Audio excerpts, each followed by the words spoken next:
శరీరానికి సంబంధించిన ఏ వ్యాధినైనా నయం చేస్తుంది. శీతకారి కుంభకం మరియు శీతలీ కుంభకం వేడి వలన కలిగే అన్ని వ్యాధులను నయం చేస్తాయి. వస్త్రికా కుంభకం కాలేయం, పిత్తాశయం మరియు పిత్తాశయానికి సంబంధించిన వ్యాధులను నయం చేస్తుంది. వస్త్రికా కుంభకాన్ని తప్పకుండా చేయాలి, ఎందుకంటే ఈ కుంభకంధం సుషుమ్నా నాడిని శుద్ధి చేసి దాని ద్వారా ప్రాణం కుండలినీ రూపాల్లో బ్రహ్మంలోకి వెళ్లడానికి సహాయపడుతుంది. ఇది ప్రాణాయామ సాధనకు గొప్ప అడ్డంకులైన బ్రహ్మకంధం, విష్ణుకంధం మరియు రుద్రకంధం అనే 3 కందనాలను తొలగిస్తుంది. 6. బ్రహ్మరీ కుంభం. రేసకాని అత్యంత వేగంగా చేస్తున్నప్పుడు సాధకుడు బ్రహ్మనాదాన్ని వింటాడు. ఈ అనుష్ఠానంలో రేసకం మరియు పూరకం ముఖ్యమైనవి. ఈ కుంభాన్ని చేస్తున్నప్పుడు సాధకునికి లభించే ఆనందం అపరిమితమైనది. 7. మూర్ఛ కుంభం. శ్వాసను పూర్తిగా లోపలికి తీసుకున్న తర్వాత జలంధర బంధం చెయ్యాలి. ఆ తర్వాత కుంభం చేస్తూ నెమ్మదిగా శ్వాసను వదలాలి. ఒకవేళ స్పృహ తప్పితే మనస్సును నిర్వికారంగా మార్చడమే దీని అర్థం. ఈ విధంగా మనస్సు స్థిరంగా ఉండి కుంభంలో లీనమవుతుంది. 8. ప్లావినీ కుంభకం.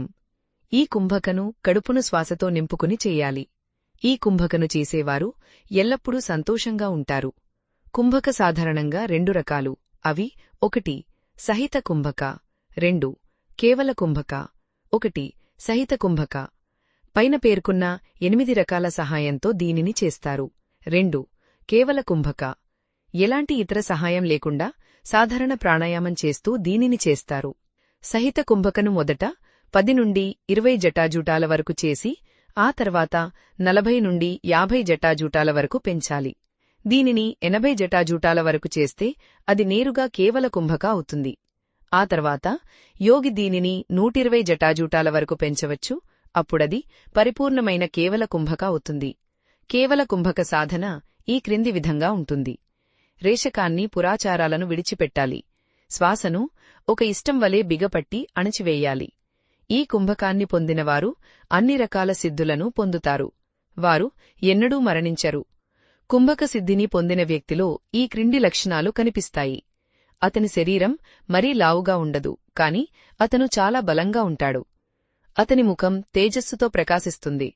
అతను రకరకాల పాటలను వింటాడు. అతని కళ్ళు ప్రకాశవంతంగా మెరుస్తూ ఉంటాయి. అతని కళ్ళు చాలా దూరం నుండి అతి చిన్న వస్తువులను కూడా చూడగలుగుతాయి.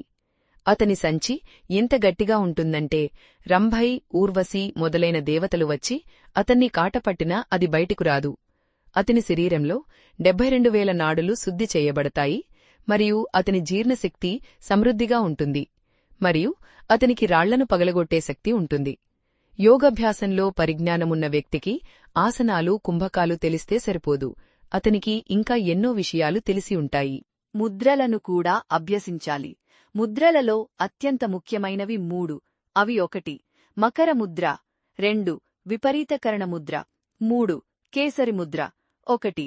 మహాముద్ర అంటే సిద్ధసనతిపై కూర్చుని కుడికాలును చాచి దానిని 2 చేతులతో గట్టిగా పట్టుకుని ఎడమపాదం మడమతో గుదము మరియు యోని మధ్య భాగాన్ని సున్నితంగా నొక్కాలి.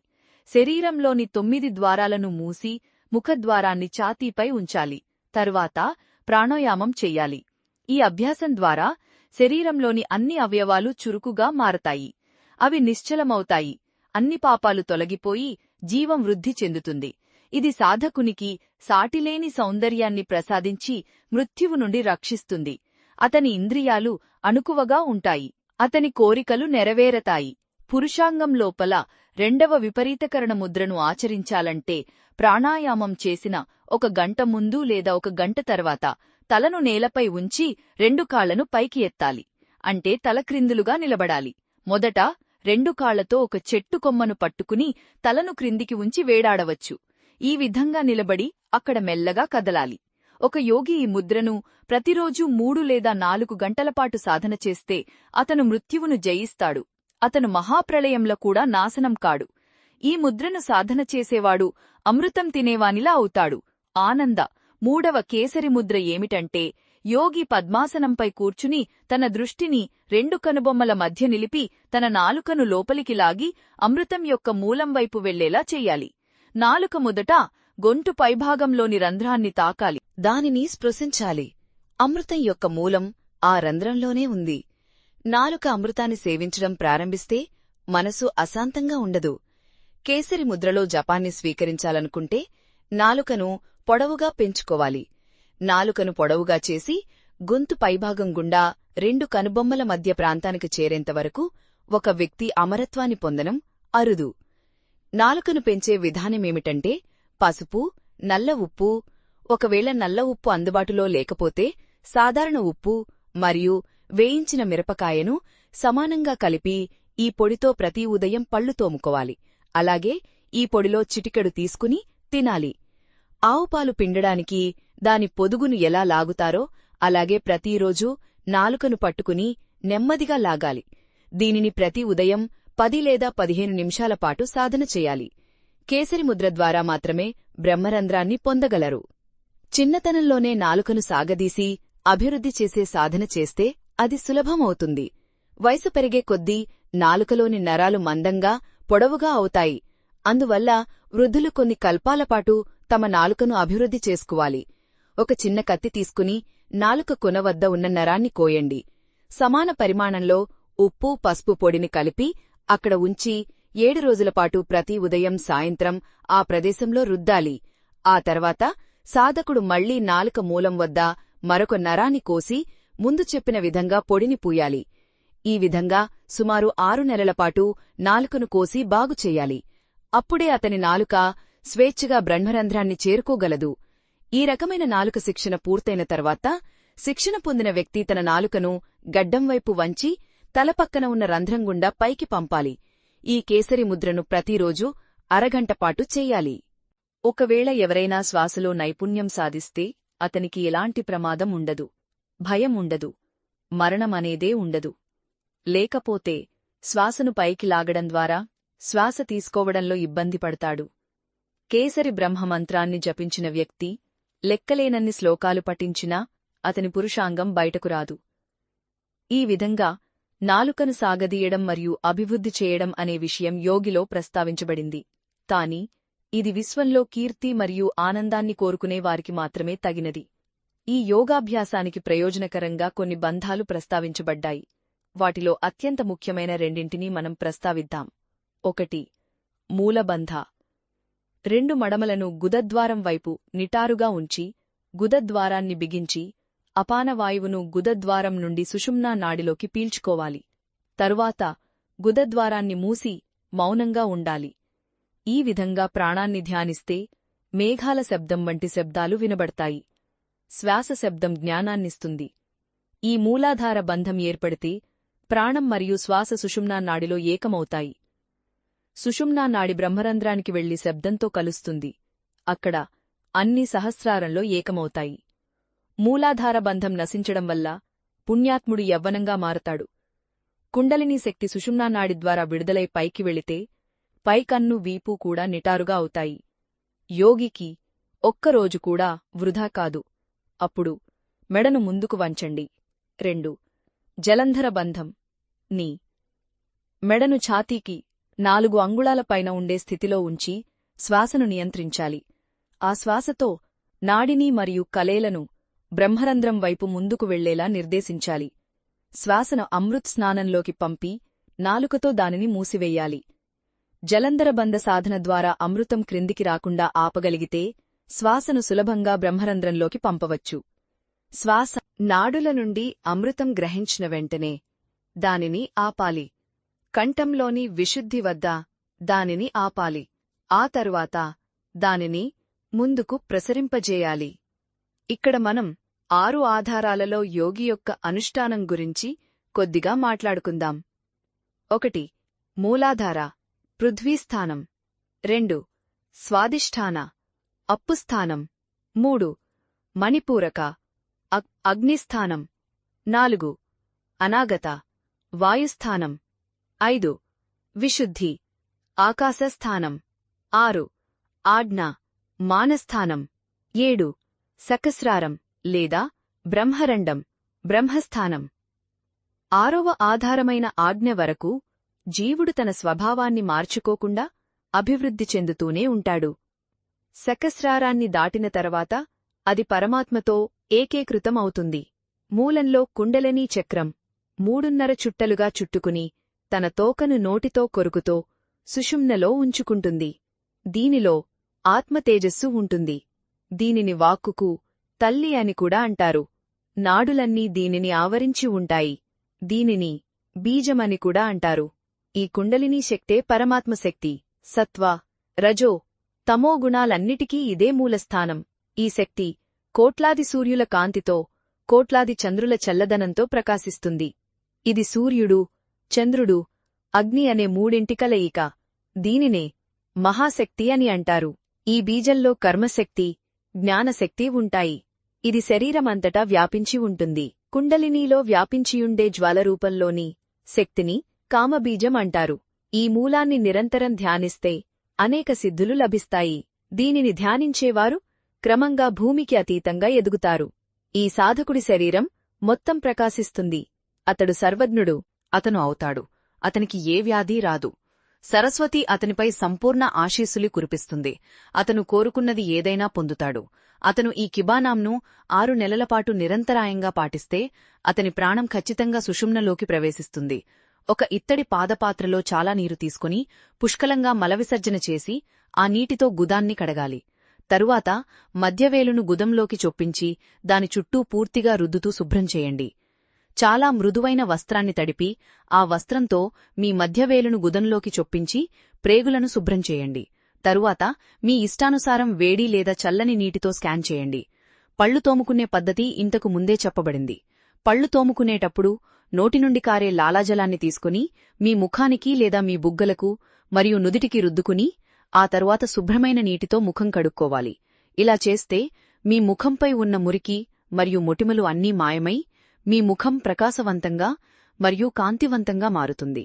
స్వాదిష్టాన అనే 2వ స్థితిలో ధ్యానం చేసేవాడు ఎన్నటికీ మరణించడు. అతని శరీరం ప్రాణశక్తితో మాత్రమే నిండి ఉంటుంది. అతను ఆహారం విషయంలో అత్యంత జాగ్రత్తగా ఉండాలి. పాలు, అన్నం శ్రేష్టమైన ఆహారం. ఉప్పును అస్సలు కలపకూడదు. మణిపూరక అనే 3వ స్థితిలో ధ్యానం చేసేవాడు ఏ క్షణంలోనైనా సమస్త చింతల నుండి విముక్తుడై నిరంతర శాశ్వత ఆనందాన్ని పొందుతాడు. శరీరాన్ని విడిచిపెట్టి తిరిగి శరీరంలోకి ప్రవేశించే శక్తిని పొందినవాడు భూమిలో పాతిపెట్టిన వస్తువులను చూసే శక్తిని పొందుతాడు. అతను పాలు, చక్కెర, పండ్లను సమృద్ధిగా తినడం మంచిది. జంక్ ఫుడ్ వినియోగాన్ని క్రమంగా తగ్గించుకోవాలి. యోగాభివృద్ధికి ఆహారంలో పాలు, చక్కెర ఉండడం శ్రేయస్కరం. ఎందుకంటే అప్పుడే శరీరం తేలికగా ఉంటుంది. అతను 4వదైన అనాత్మపై ధ్యానం చేస్తే ఈ ప్రపంచంలోనూ ఇతర లోకాలలోనూ కంటికి కనిపించని సకల వస్తువులను పొందగలడు. దీనికి పునాది హృదయంలో ఉంది. అతను పొందే జ్ఞానం అపరిమితంగా ఉంటుంది. అతడు 3 యుగాల జ్ఞాని అవుతాడు. అతడు ఆకాశపు మనస్సును సృష్టించే శక్తిని పొందుతాడు. అతను కేవలం పాలు, వెన్న మాత్రమే తినడం మంచిది. మీరు ఎంత తక్కువ చక్కెర తింటే అంత మంచిది. మీకు కావాలంటే చక్కెర కలుపుకోవచ్చు. 5వది విశుద్ధి. ఇది కంఠంలో ఉంటుంది. ఈ పునాదిని ధ్యానించేవాడు వేదాలలోని సమస్త రహస్యాలను సహజంగానే గ్రహిస్తాడు. అతనికి స్వల్ప కోపం కలిగినా అతని శరీరం మొత్తం కంపించిపోతుంది. కనిపించే విశ్వంలోని సుఖదుఖాలు అతనికి తెలియవు. అతను ఏ పని చేసినా అలసిపోడు. అతను ఎన్ని సంవత్సరాలైనా ఎంతమంది వ్యక్తులనైనా ఎదిరించగలడు. అతని బలం ఎన్నటికీ తరగదు. అతనికి 1000 సంవత్సరాలు ఒక క్షణికమైన కాలంలా అనిపిస్తాయి. 6వదానిని ధ్యానించేవాడు అమరుడు. 7వది బ్రహ్మరంధ్రం. అక్కడ సహస్రారం అనే 1000 రేకుల అరవిందం ఉంది. దీని మధ్యలో చంద్రుడు ఉన్నాడు. ఇక్కడ నుండి అమృతం నిరంతరం ప్రవహిస్తుంది. ఆ అమృతం ఇడా అనే నాడివైపు నిరంతరం ప్రవహిస్తుంది. అది ఎడమవైపు ప్రవహించినప్పుడు దానిని గంగా అంటారు. ఇడా ఆజ్ఞానాడికి కుడివైపు నుండి ఎడమ ముక్కురంధ్రం ద్వారా ప్రవహిస్తుంది. ఇక్కడ దానిని ఉత్తర గంగా అంటారు. యోగి ఇడా మరియు పింగళల మధ్య ఉన్న ప్రాంతంలో దృష్టిని స్థాపించి ధ్యానం చెయ్యాలి. పింగళ ఆజ్ఞానాడికి ఎడమవైపు నుండి కుడి నాసికారంధ్రం గుండా ప్రవహిస్తుంది. 4 రేకుల మూలాధార నాడి మధ్యలో సూర్యుడు ఉంటాడు. అది నిరంతరం విషాన్ని వెదజల్లుతుంది. అమృతం నాసికారంధ్రం యొక్క ఈ వైపుకు ప్రవహించినట్లే విషం నాసికారంధ్రం యొక్క కుడివైపుకు ప్రవహిస్తుంది. ఆజ్ఞానాడిపై దృష్టి నిలిపి అయానం చేసే యోగి పాదాల వద్ద దేవతలు పడి పూజిస్తారు. నిలబడి ఉన్నప్పుడు బ్రహ్మాంధ్రంలో 10 రకాల శబ్దాలు వినబడతాయి. వీటిలో ఒకటి బ్రహ్మాంధ్రం ద్వారం వద్ద మిగిలిన 9 బ్రహ్మాండ్రం చుట్టూ సంభవిస్తాయి. యోగాలో కేవలం సూత్రాలను తెలుసుకోవడం సరిపోదు, వాటిని అనుభవించడం ముఖ్యం. అందువల్ల స్పష్టమైన మనసు మరియు దృఢ సంకల్పం ఉన్న వ్యక్తి మాత్రమే యోగాభ్యాసాన్ని ప్రారంభించాలి. బ్రహ్మాండ్రంలో 10 రకాల శబ్దాలు ఉన్నాయని మేము చెప్పాము. అవి ఏవనగా, మొదటి ధ్వని కన్ను. ఈ ధ్వని ఒక పెద్ద నల్లని రథం శబ్దంలా ఉంటుంది. రెండవ ధ్వని తొండ శబ్దం. మూడవ ధ్వని సంగం శబ్దంలా ఉంటుంది. నాల్గవ ధ్వని గంట శబ్దంలా ఉంటుంది. ఐదవ ధ్వని తాళం. ఆరవ ధ్వని మురళీయం అంటే వేణువు శబ్దంలా ఉంటుంది. ఏడవ ధ్వని వీణ శబ్దంలా ఉంటుంది. ఎనిమిదవ ధ్వని మృదంగం శబ్దంలా ఉంటుంది. తొమ్మిదవ ధ్వని వజ్రాయుధం శబ్దంలా ఉంటుంది. 10వ ధ్వని సింహకర్చన మరియు మహాకర్చనల కలయికా శబ్దంలా ఉంటుంది. ఈ ధ్వనులను ధ్యానించి జపించేవారు సకల భయాల నుండి విముక్తి పొంది పరమాత్మతో ఐక్యతను పొందుతారు. ఒకవేళ ఎవరైనా ప్రాణభామంలో సిద్ధిని పొందితే ఈ ధ్వనులన్నీ స్పష్టంగా విలక్షణంగా వినబడతాయి. 10వ ధ్వని స్పష్టంగా వినబడినప్పుడు ఆత్మ తన ప్రాణస్వభావాన్ని కోల్పోయి దైవిక స్వభావాన్ని అధిగమించి సర్వవ్యాపకమైన ఏకమైన ఆనందమయమైన ఆత్మగా మారుతుంది. పైన పేర్కొన్న శరీరంలో కదిలే 10 వాయువులకు శబ్దాలే మూలం. అందువల్ల ఒక యోగి, ముఖ్యంగా హఠయోగి, మనం పైన పేర్కొన్న విషయాలన్నింటినీ జాగృతంగా అభ్యసించాలి.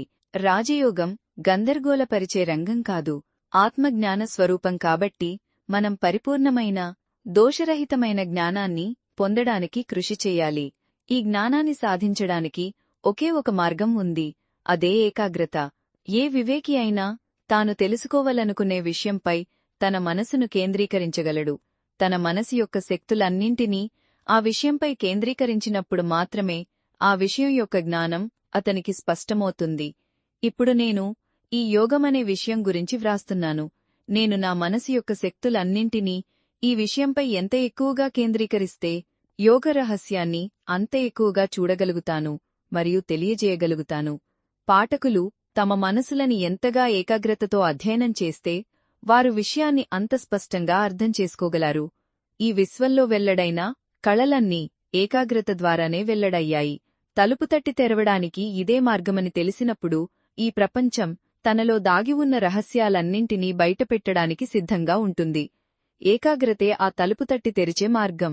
మనసు ఎంతగా ఏకాగ్రత వహిస్తే అంతగా అది తన శక్తులన్నింటినీ సమీకరించి ఆ విషయంపై కేంద్రీకరిస్తుంది. అందువల్ల మనసు యొక్క ఏకాగ్రతే ఆర్జిత జ్ఞానానికి మరియు దృఢమైన వివేకానికి కారణం. మనస్సు ఎల్లప్పుడూ విభజించబడి ఉంటుంది, కాబట్టి విభజించబడిన వస్తువుపై ఏకాగ్రత సులభంగా ఉండాలి. కాని అదే కష్టం. ఒక పురుషుడు తన మనస్సును ఒక స్త్రీపై కేంద్రీకరించి ఆమె సుఖాన్ని అనుభవిస్తాడు. ఏకాగ్రత నుండి అతను పొందే సుఖం అంత గొప్పది కాదు, కాని ఆ ఏకాగ్రతకు అంతరాయం కలుగుతుంది. అకస్మాత్తుగా పేదరికం అతన్ని ఆవహిస్తుంది. అతనికి అనుభవించడానికి స్త్రీ ఉంది, కాని తినడానికి ఆహారం లేదు. అందువల్ల అతను దుఃఖితుడవుతాడు, ఎందుకంటే స్త్రీపై కేంద్రీకృతమైన అతని మనసు పేదరికం కారణంగా అశాంతంగా మారుతుంది. అతని మనసు మరే ఇతర విషయాలచే కలత చెందకుండా ఆ స్త్రీపైనే కేంద్రీకృతమై ఉంటే అది ఆమె సుఖాన్ని అనుభవిస్తూనే ఉంటుంది. కాని ఆ స్త్రీ అతనికి ఎన్నో వస్తువులను ఇచ్చింది. కోరిక కారణంగా ఒక పురుషుడు వాటిని ఆమె కోసం వెతకడానికి పగలు రాత్రి ప్రయత్నించవలసి వస్తుంది. అందుకే అతని మనస్సు ఏకాగ్రత లేకుండా సంచరించవలసి వస్తుంది. అంతేకాక ఒక స్త్రీ మరణించినప్పుడు ఆమెపై మనస్సు ఎంత ఎక్కువగా కేంద్రీకృతమై ఉంటే అది అంతగా కలత చెంది దుఃఖాన్ని కలిగిస్తుంది. అందువల్ల ఒక వ్యక్తి తన మనస్సును దేనిపై కేంద్రీకరించాలనుకుంటున్నాడో అది అతనికి తన నుండి అక్కర్లేనిదై ఉండాలి. కాని ప్రపంచంలోని అన్ని వస్తువులు అతని నుండి ఏదో ఒకటి ఆశిస్తూనే ఉంటాయి. మీరు ఒక స్త్రీని ప్రేమిస్తే ఆమెకు అవసరమైనవన్నీ చేసి ఆమె కోరికలన్నింటినీ తీర్చాలి. మీరు ఒక కొడుకుపై మనస్సు పెడితే అతని కోసం అన్నీ చేసి అతన్ని సరిగ్గా పెంచడానికి అవసరమైన అన్ని ప్రయత్నాలు చేయాలి. ఒకవేళ ఎవరైనా తమ మనస్సును మానవులపై కాకుండా జంతువులపై కేంద్రీకరించాలనుకుంటే ఆ జంతువులకు ఆహారం మరియు ఇతర అవసరాలను అందించాలి. ఒకవేళ ఎవరైనా తమ మనస్సును మొక్కలు చెట్లపై కేంద్రీకరించాలనుకుంటే వాటికి గేదెనూనె పూసి వాటి సంరక్షణ కోసం కన్నీళ్లు కార్చాలి. ఒకవేళ ఎవరైనా ఈ వస్తువులపై తమ మనస్సును ఈ విధంగా కేంద్రీకరించడం ప్రారంభిస్తే మనస్సు ఏకాగ్రత వహించడానికి బదులుగా ఆ వస్తువుల అవసరాలను వెతకడం మరియు పోగుచేయడం ప్రారంభిస్తుంది. అందువల్ల ఈ కనిపించే విశ్వంలోని ఏ వస్తువుపైనా మనస్సును కేంద్రీకరించడానికి ప్రయత్నించడం అసాధ్యం.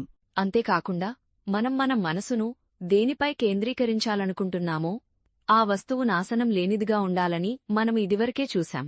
కాని ఈ ప్రపంచంలోని వస్తువులన్నీ నాశనమయ్యేవి మరియు వాటికి వాటి సొంత లక్షణాలు ఉన్నందున ఈ వస్తువులపై ఏకాగ్రత పెట్టడానికి ప్రయత్నించడం వ్యర్థం. అందువల్ల బాహ్య విశ్వంలో ఇక్కడా అక్కడా తిరగకుండా సత్యాన్ని అన్వేషిస్తూ మన మనస్సును అంతర్గతంగా కేంద్రీకరించినట్లయితే మనం నిశ్చయంగా శాశ్వత ఆనందాన్ని పొందగలం. అంతర్గతంగా ప్రకృతి గుణం మరియు ఉనికి గుణం రెండూ ఒక్కటే. ఉనికి గుణం మీలో కూడా ఉంది. మనస్సే ఉనికి గుణం. మనస్సు తన వద్దకే వెళ్లి దానిని పరిశోధించాలి. మనస్సును తెలుసుకోవడమంటే ఏమిటి అని అడగవచ్చు. నేనిప్పుడు ఈ విషయాలు వ్రాస్తున్నాను. నా కలం కొనవద్దకు ఆలోచనలను సృష్టిస్తుంది. అదే సమయంలో అదే మనస్సు దూరంగా నిలబడి గమనిస్తున్నట్లుగా నేను ఈ ఆలోచనలన్నింటినీ వ్రాతరూపంలోకి మారుస్తున్నానని తెలుసుకుంటుంది. మనస్సు ఆలోచిస్తుంది. ఆ ఆలోచనకు అనుగుణంగా మనసు ప్రవర్తిస్తుంది. మనసుకు అది కూడా తెలుసు. మనస్సును తెలుసుకుంటున్నది అనే విషయం ఇప్పుడు స్పష్టంగా లేదా? కాని మనస్సు విభజించబడినప్పుడు అంతరంగంలోని సూక్ష్మ మనసు ఆ విభజించబడిన స్థూల మనస్సును తెలుసుకుంటుంది. ఇప్పుడు మనం చేయవలసింది ఏమిటంటే మనస్సు అలా విభజించబడకుండా ఆపి అంతరంగంలోని మనస్సును ఆ మనస్సుకే తెలిసేలా చేయడం. మనస్సు యొక్క శక్తులన్నింటినీ కేంద్రీకరించి మనస్సు వైపే మళ్లించాలి. సూర్యకాంతిలో చీకటి తొలగిపోయి రహస్యాలన్నీ ఎలా వెల్లడైతాయో అలాగే ఈ ఏకాగ్రమయ మనస్సు కూడా దివ్యకాంతిని పొంది తనలో దాగి ఉన్న రహస్యాలన్నింటినీ వెలికితీస్తుంది. అప్పుడు మనం ప్రపంచానికి పునాది అయిన సత్యస్థితిని పొందుతాం. రాజయోగ అనుష్ఠానం యొక్క పూర్తి ఉద్దేశం ఇదే. మనస్సును ఎలా ఏకాగ్రపరచాలి, మనస్సులో లోతుగా దాగి ఉన్న రహస్యాలను ఎలా కనుగొనాలి, మనసుకు ఆధారమైన నిగూఢ వస్తువును ఎలా చేరుకోవాలి, అనుభవం ద్వారా మనమే స్వయంగా ఒక నిర్ధారణకు ఎలా రాగలం. రాజయోగం వీటన్నింటినీ బోధిస్తుంది. సాధకుడు అద్వైతుడా, ద్వైతుడా, హిందువా, క్రైస్తవుడా, మహమదీయుడా, శైవుడా, వైష్ణవుడా, బ్రాహ్మణుడా, పారయుడా? రాజయోగం నేను ఒక సన్యాసిని వంటి ప్రశ్నలను అడగదు. ప్రతి మానవుడికి మానవజాతిలో జన్మించినప్పటికీ అంతర్ముఖులై లోతుగా లీనమై సత్యాన్ని కనుగొనే హక్కు మరియు శక్తి ఉన్నాయని రాజయోగం నొక్కి చెప్తుంది.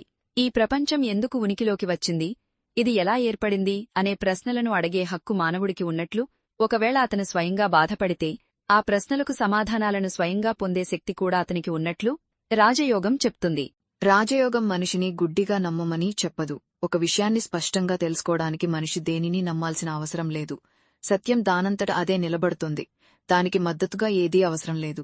మన ఈ చైతన్య స్థితిలో మనం బాహ్య ప్రపంచంలో చూసే విషయాలను నిరూపించడానికి మనకు ఏమైనా అవసరమా? ఏదీ అవసరం లేదు. ఎందుకంటే విషయాలు మనకు బాహ్యమైనవి. అదేవిధంగా మనస్సును కూడా బాహ్యంగా మార్చవచ్చు. దానికి రాజయోగమే మార్గం. కాని దానిని చాలా కాలం పాటు అంతరాయం లేకుండా సాధన చెయ్యాలి. ఈ సాధనలో మనం పురోగమిస్తున్న కొద్దీ మనస్సుకు శరీరానికి మధ్య ఉన్న సంబంధం ఎంత సన్నిహితమైనదో మనకు స్పష్టంగా అర్థమవుతుంది. మనస్సే శరీరానికి సారమని, మనస్సు శరీరాన్ని ప్రభావితం చేస్తుందని మనం విశ్వసిస్తే, శరీరస్థితి కూడా మనస్సును ప్రభావితం చేస్తుందని మనం విశ్వసించాలి. శరీరం జబ్బుపడితే మనస్సు కూడా జబ్బుపడుతుంది. శరీరం ప్రశాంతంగా ఉంటే మనస్సు కూడా ప్రశాంతంగా ఉంటుంది. చూడండి, ఒక మనిషికి కోపం వచ్చినప్పుడు అతని మనస్సు కలత చెందుతుంది. మనసు కలత చెందినప్పుడు శరీరం కూడా కలత చెందుతుంది. మీరు దీనిని కొద్దిగా గమనిస్తే ఇది ఒక స్పష్టమైన నిదర్శనమని మీకు అర్థమవుతుంది. చాలామంది ప్రజల మనస్సులు కూడా శరీరానికి అంటిపెట్టుకుని ఉంటాయి. ఎందుకంటే వారి సూక్ష్మ మాంసపు మనస్సు నియంత్రణలో ఉండదు. చాలామంది ప్రజలు జంతువుల వలె ఉంటారు. ఆహార నిద్ర భయ మైదునాని సామాన్యమేదత్ పశుపిర్నరాణం. అంటే ఆహారం, నిద్ర, భయం మరియు మైదునాని మానవులకు మరియు జంతువులకు రెండిటికీ సాధారణం. మానవులలో అధిక శాతం మందికి ఈ 4 లక్షణాలు ఉంటాయి. మన మనస్సు దాని ఇష్టానుసారం మనల్ని నియంత్రిస్తుంది. మన మనస్సుపై మనకధికారం లేదు. అందువల్ల మన మనస్సును నియంత్రించడం, దానిపై శక్తిని ప్రయోగించడం మరియు మన ఇష్టానుసారం దానిని అదుపులో ఉంచడమే రజయోగం యొక్క ఉద్దేశం. ఈ దృశ్యవిశ్వం ఆ దృశ్యవిశ్వం యొక్క భౌతిక రూపం. ఎల్లప్పుడూ కారణమయ్యేది సూక్ష్మమైనది, కారణమయ్యేది భౌతికమైనది. అందువల్ల అంతరవిశ్వమే కారణం మరియు బాహ్య విశ్వమే కారణం. అదేవిధంగా బాహ్యశక్తులు భౌతికమైనవి, అంతర్శక్తులు కూడా మాంస సంబంధమైనవి.